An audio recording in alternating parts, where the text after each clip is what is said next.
Since either way we know Egypt as Ekipite. Kahle kahle kuse Kemet, right? Kemu. You know till this day that there are people who literally hold the last name Kemu in Egypt? Just thieves. Because they know the power of the last name. I still even find it strange that even us as Bantu, we go around here on TikTok, social media, we teach people about the Bantu migration with no actual knowledge about the specific invasions that happened in the south or the north, whatever they want to call it. One thing that I always was able to understand was that when you are a student, you make notes. Usually the teacher is teaching you orally, and that's why Kemet, Egypt, has got a lot of documentation. The fact that Singabantu we don't do our own digging is an issue.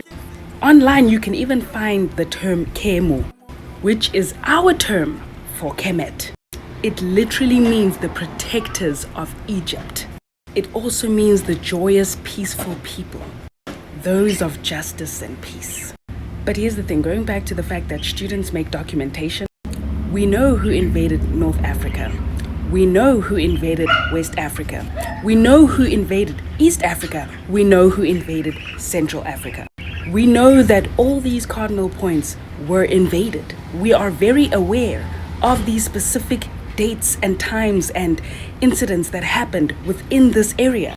And yet we cannot put pieces to the puzzle that's why everyone ran back home. Which is why there was no empty land. Bona bakhulu abasekemu were there to receive us. Because what do you do as a person? You run back home. You go back home. Because home is where the heart is.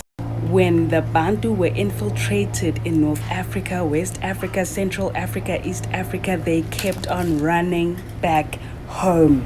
They came back home to their parents. A lot of the time you'll even hear invaders and colonizers speaking about the mystery of the white lion.